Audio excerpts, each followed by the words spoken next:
Okay. Manavata Roy గారు సమాధానం తీసుకుందాం. శ్రీనివాస్ ఇప్పుడు ఎవరు మరమ్మతులు చేయట్లేదు, ఇప్పుడు దాన్ని ఒక అన్వేషణ జరుగుతుంది. ఎందుకంటే మళ్ళీ భవిష్యత్తులో ప్రమాదాలు రాకుండా central water and power research station Pune Maharashtra వాళ్ళు, అదేవిధంగా ఐఐటి ముంబై వాళ్ళు, వీళ్ళంతా బోర్వెల్స్ వేసి ఏ విధంగా ఈ ప్రాజెక్టుని పునర్నిర్మించాలని చెప్పేసి పరిశోధన జరుగుతుంది. అక్కడ పరిశోధన జరగకముందే ఇక్కడ జనాలు వీళ్ళకి రావట్లేదని చెప్పి సంచలనం కోసం కన్నేపల్లి పంప్ హౌస్ దగ్గర పోతా నేను విలేకరుల సమావేశం పెడితే అంటే రాజకీయం. బీజేపీ వాళ్ళు కూడా ఎన్డీఎస్ఏ రిపోర్ట్ స్పష్టంగా చెప్పింది. ఏం చెప్పింది? రెడ్డి గారు అంటున్నారు ఏం లేదంటున్నారు. అయ్యా రెడ్డి గారు ఒకసారినండి, మేడిగడ్డ బ్యారేజ్లో ఏవైతే సమస్యలు ఉన్నాయో అన్నారం బ్యారేజ్ లేదు, సరస్వతి బ్యారేజ్లో కూడా అవే సమస్యలు ఉన్నాయి. ఈ బుంగలపట్టం వంటి సమస్యలు, తర్వాత కాంక్రీట్ సక్రమంగా లేకపోవటం, పునాది సక్రమంగా లేకపోవటం వల్ల దీన్ని కూడా ఉపయోగించొద్దు, మరమ్మతులు సంపూర్ణంగా మరమ్మతులు చేసిన తర్వాతనే దీన్ని వాడాలని చెప్పేసి ఎన్డీఎస్ఏ చెప్పింది. అంటే ఏం చేద్దాం అనుకుంటారు మీరు? తెలంగాణ రాష్ట్రాన్ని నాశనం చేద్దాం అనుకుంటున్నారా? ఆర్థికంగా నాశనం చేశారు. ఇప్పుడు మళ్ళొకసారి జనాన్ని కూడా ముంపు, భద్రాచలం ఆ ప్రాంతం 40 గ్రామాలను ముంచేసి మొత్తం సర్వనాశనం చేద్దాం అనుకుంటున్నారా మీ రాజకీయ ప్రయోజనాల కోసం? కాబట్టి మేము ఏమంటున్నామంటే ఇక్కడ కూడా ఎన్డీఎస్ఏ ఏం చెప్పింది స్పష్టంగా, దానికి ఎంత 400 కోట్ల 300 కోట్ల కాంగ్రెస్ ప్రభుత్వం సిద్ధంగా ఉన్నది దాన్ని చెల్లించి దాన్ని మరమ్మతులు చేసి. కానీ వీళ్ళు ఏం మాయ మాట్లాడుతున్నారంటే ఈ కాకతీయ కెనాల్ నుంచి ఓన్లీ ఈ మన కాళేశ్వరం ప్రాజెక్టు ద్వారా నీళ్ళు వస్తున్నాయి. కాకతీయ కెనాల్ ఎప్పుడు ప్రారంభమైందండి? శ్రీరామ్ సాగర్ ప్రాజెక్టు పరిధిలో నిజామాబాద్ జిల్లా పోచంపాడు దగ్గర అది 1963 నెహ్రూ గారు శంకుస్థాపన చేస్తే జలగం వెంగళరావు గారి హయాంలో ప్రారంభమైంది. 248 కిలోమీటర్ల పొడవున అది వరంగల్ దగ్గర నుంచి మహబూబాద్ చివరి వరకు నీళ్ళు వస్తాయి. వీళ్ళు లింకేజ్ అని పెట్టారు.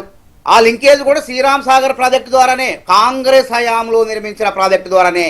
కాకపోతే ఏంటంటే వీళ్ళు మిడ్ మానేరు తర్వాత మానేరులోంచి నీళ్ళు ఎగువ చేసి ఆ కాలువలో పోస్తారు. ఆ శ్రీరామ్ సాగర్ నీళ్ళే ఆ ఆయకట్టు కూడా వస్తున్నాయి. కానీ ఈ విధంగా తప్పుడు ప్రచారం చేసుకుంటున్నారు. అంటే ప్రజల భద్రత ముఖ్యం మాకు, బ్యారేజీ ముఖ్యం మాకు, బ్యారేజీ భద్రత ముఖ్యం. మానవతారాయ్ సార్, ఇప్పుడు ఎల్నినో రాబోతుంది, ఎల్నినో సిచ్యువేషన్ లోనే ఉన్నాము. డెఫినెట్ గా కరువు వచ్చేటువంటి అవకాశం ఉంటుంది. ఈ ప్రాజెక్టుల నుంచి అంటే సముద్రంలో కలవకుండా ముందుగా ఎత్తిపోసుకోవాల్సిన అవసరం ఉంది. సో మీరు ఎప్పుడో ఈ రిపేర్ ప్రాజెక్ట్ అనేది ముందేసుకోవాలి, ఆలస్యం చేశారు ఇప్పటి వరకు. మన చేతిలో కాదు కదా మేడం, అదంతా ఒక పద్ధతి ప్రకారం జరగాల. ఇప్పుడు కేసీఆర్ గారు మాజీ ముఖ్యమంత్రి గారు గొప్ప ఇంజనీర్ అంటారు కదా. అతిపెద్ద విపత్తు, ప్రపంచంలోనే అతిపెద్ద విపత్తు కాళేశ్వరం ప్రాజెక్టు. ఆయన 7, 8, 9 సంవత్సరాల్లో కట్టాల్సిన ప్రాజెక్టుని 3 సంవత్సరాలకే ముగియటం మూలంగా తొందరగా పనులు చేయటం మూలంగా ఆ ప్రాజెక్టు పూర్తి కాకముందే పూర్తయినట్టు భ్రమింపజేసి జనాల్ని ఓట్లు దండుకోవడం కోసం, ముందస్తు ఎన్నికల కోసం దాని ప్రణాళిక రచించి ప్రారంభించడం మూలంగా ఈ తప్పిదాలు జరిగినాయి. కన్నేపల్లి పంప్ హౌస్ మాకు ఎటువంటి అభ్యంతరం లేదు. కానీ కేంద్ర ప్రభుత్వ రంగ స్పష్టంగా చెప్పింది, నేషనల్ డ్యామ్ సేఫ్టీ అథారిటీ వాళ్ళు అన్నారంలో ఏ విధంగా ఉన్నాయో, మన మేడిగడ్డలో ఏ విధంగా ఉన్నాయో అన్నారంలో కూడా అదే సమస్య ఉన్నది.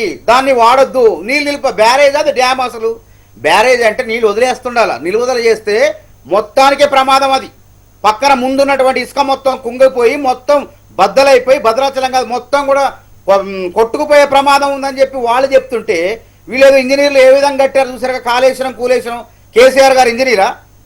ఇలా విపత్తుకు కారణం ఆయన. కాబట్టి వీళ్ళు ఏంటంటే రాజకీయంగా బాల్కసుమని చెప్పినట్టు వీళ్ళ వైపు రైతులు రావట్లేదు. కాబట్టి మొన్న సవాలు విసిరి పిరికిపందలేక పారిపోయారు. కాబట్టి ఏం చేయాలి? మళ్ళీ సంచలనం కోసం ఏదో కార్యక్రమం తీసుకోవాలి. కాబట్టి అక్కడ పనులు జరుగుతుంటే బోరు వెలిసా ఎన్ని రకాల 100లాది బోర్లు వేసి దాన్ని నీటి పరీక్షలు చేస్తుంటే, అక్కడ ఉండే భూభౌతిక పరీక్షలు చేస్తుంటే దాన్ని పునరుద్ధరించడానికి దాన్ని కాంగ్రెస్ ప్రభుత్వం కూడా నిధులు ఇచ్చి దాన్ని ప్రారంభిస్తుంటే 2027 జులై కల్లా దాన్ని అంటే మానవతారాయ్ సార్ మీరు అంటున్నారు అధ్యయనం చేస్తున్నాము, ఇంకా టైం పడుతుందని మీరు అంటున్నారు.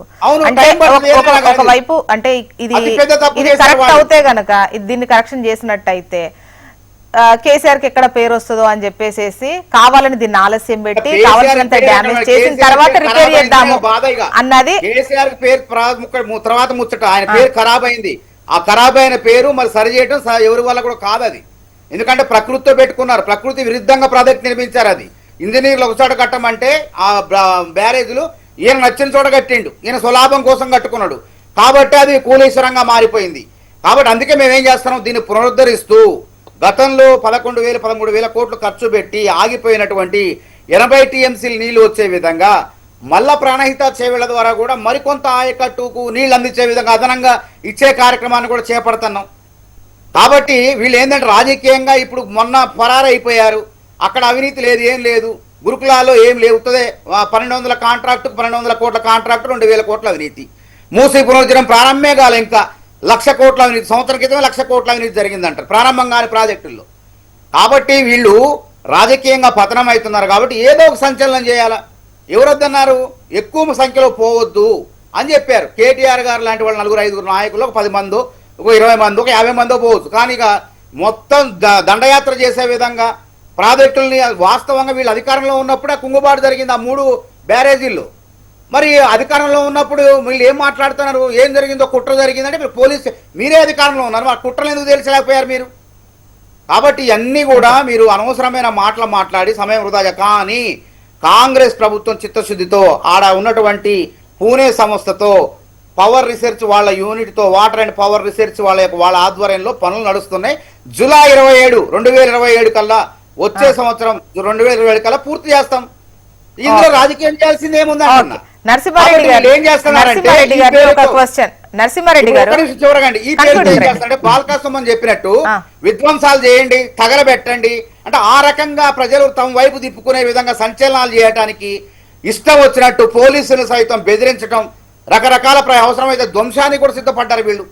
కాబట్టి ఇట్లాంటి రాజకీయాలని తెలంగాణ సమాజం క్షమించదు. మీరు ఎన్ని ఆటలాడినా మీకు అధికారం రాదు. 2030